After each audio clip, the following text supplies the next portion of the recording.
राधे राधे। आज श्री पंच भिक्षु की कहानी। एक नगर में एक साहूकार के बेटे की बहू थी। वह बहुत ही धार्मिक महिला थी।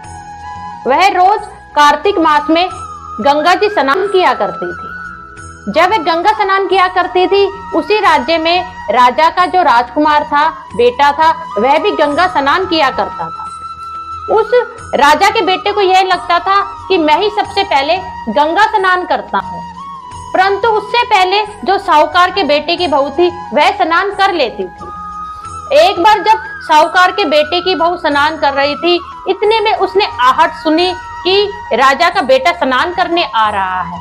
तो वह जल्दी जल्दी जब अपने घर को लौटने लगी तो अपने मोतियों की माला वह घाट पर ही भूल गई।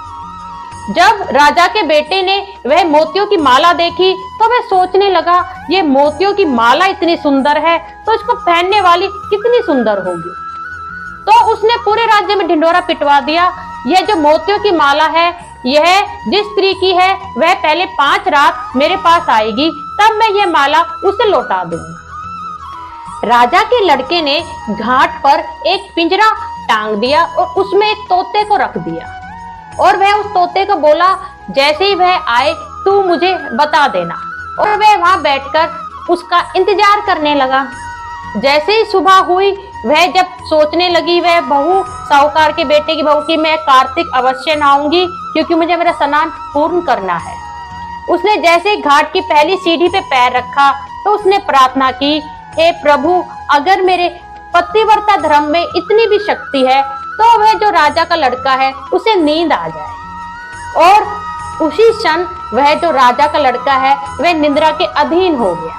वह जल्दी जल्दी गई और स्नान करके अपने घर वापस आ गई। जैसे ही उस राजा के लड़के की निद्रा खुली तो वह तोते से पूछने लगा, क्या वह आई थी और वह कैसी थी? तो तोता बोला, वह अप्सरा जैसी सुंदर थी, फूल जैसी कोमल थी।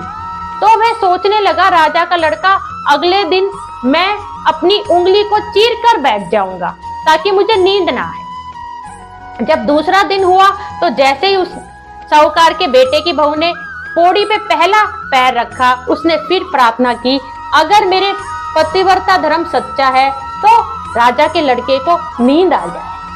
और राजा के लड़के को दोबारा नींद आ गई और वह स्नान करके वापिस चली गई। जब दूसरे दिन उसकी निद्रा खुली राजा के लड़के की, उसने फिर तोते से पूछा तो वह तोता बोला, वह आज भी आई थी और स्नान करके चली।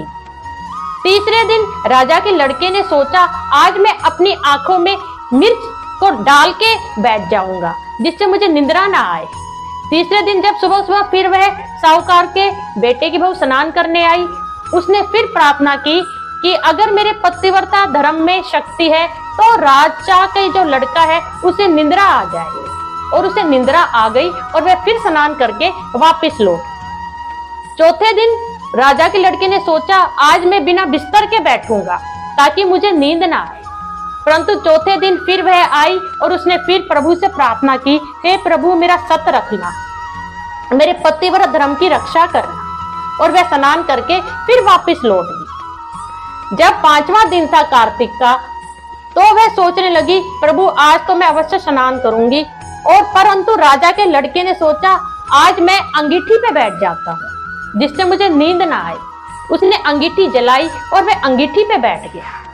परंतु जैसे ही साहूकार के बेटे की बहू आई, उसने पहली पौड़ी पे पैर रखा। उसने दोबारा प्रभु से प्रार्थना की, हे प्रभु, अगर मेरे पतिव्रता धर्म में और भक्ति में थोड़ी सी भी शक्ति है तो राजा के लड़के को नींद आ जाए।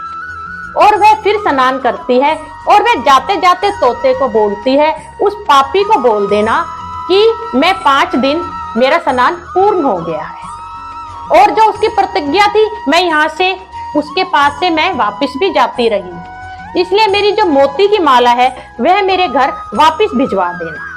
और वह यह कह के अपने घर को लौट जाती है। जब वह राजा का लड़का जब दोबारा निद्रा से उठता है तो वह सोचता है कि यह तो मैं इसको देख भी नहीं पाया और इसका सारा का सारा स्नान भी पूर्ण हो गया। परंतु थोड़े दिनों बाद जो वह राजा का लड़का था, उसे कोढ़ का रोग हो गया। जब राजा ने औषधि, दवाई और पाठ और पूजा से उसे आराम ना मिला तो एक पंडित से बुला के पूछा कि मेरे लड़के का कोढ़ का रोग कैसे दूर होगा। तो पंडित बोला कि इसने किसी पतिव्रता स्त्री पे बुरी नजर रखी है, जिसके फलस्वरूप इसको कोढ़ हो गया है। तो राजा उपाय पूछने लगा।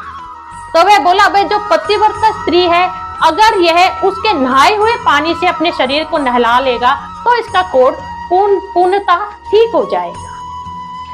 राजा जो है वह साहूकार के घर जाता है और हाथ जोड़ के प्रार्थना करता है। मोती की माला जो थी उसकी बहू की वह लौटा देता है और बोलता है, मेरे पुत्र से बहुत बड़ा अपराध हुआ है। आपकी जो बहू है बहुत ही पतिव्रता स्त्री है और बहुत बड़ी भगत है। मेरे पुत्र को कोढ़ का रोग हो गया है, कृपा कर वह आपकी जो बहू का पानी है उसी से ठीक होएगा। तो साहूकार जी बोलते हैं कि मेरी बहू तो किसी पराये पुरुष का मुख भी नहीं देखती है, परंतु अगर तुम्हारे पुत्र को उसके नहाए हुए पानी से नहाना है तो वह नाली के नीचे बैठ जाएगा।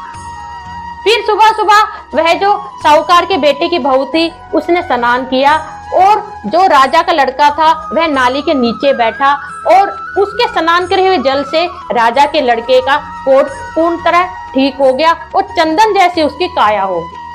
हे पंच भिखु भगवान, जैसे साहूकार के बेटे की बहू की लाज रखी, सबकी रखना प्रभु, सबको सुख संपत्ति प्रदान करना। राधे राधे।